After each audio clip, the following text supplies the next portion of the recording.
I want to feel this way. I want to be in touch with myself. I don't want to live in my head. It's just it's an imposter, you know?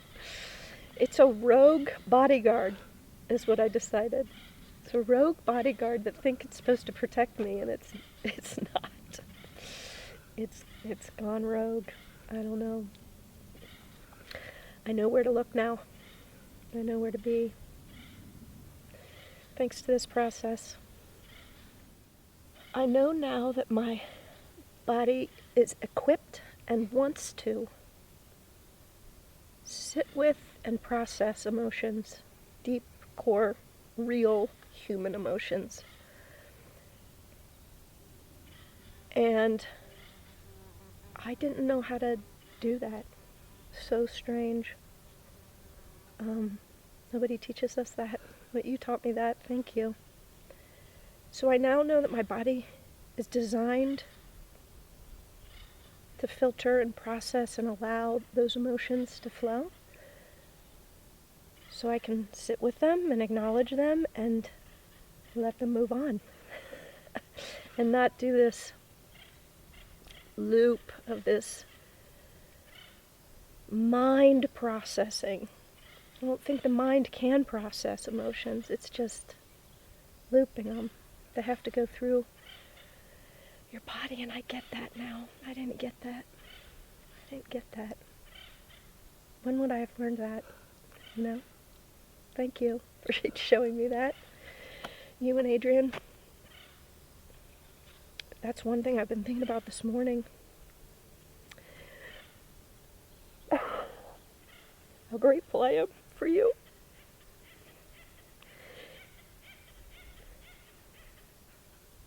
The dark isn't the thing. It's the conversations we had, the somatic therapy process that is the thing. That's just the really safe environment to work with that. That's the place where you can close everything else out and really, really work with what you were showing me and teaching me and helping me see. So it's so funny because I came here for the dark, thinking that was going to be the magic. It's really just the perfect environment for what you guys do. Really, I had no idea. No idea.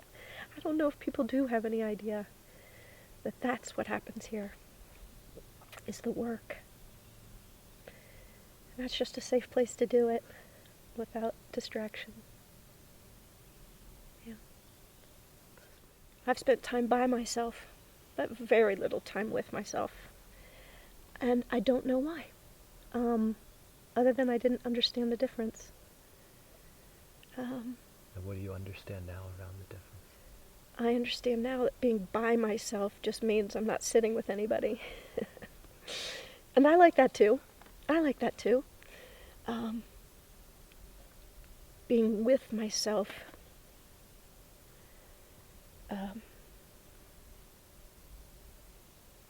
takes focus and energy and quiet and thoughtfulness around my body and what I'm feeling, being really in tune to what I'm feeling. It's funny because I thought that feelings were processed in my mind, but they're feelings for a reason. You feel them. You're supposed to feel them in your body.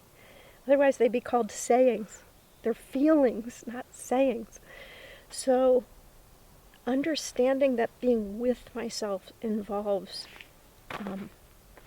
dropping in, I think is a phrase you've used, which I like a lot. Dropping in tells me where I need to be, where I need to focus, and then where I just need to sit and listen.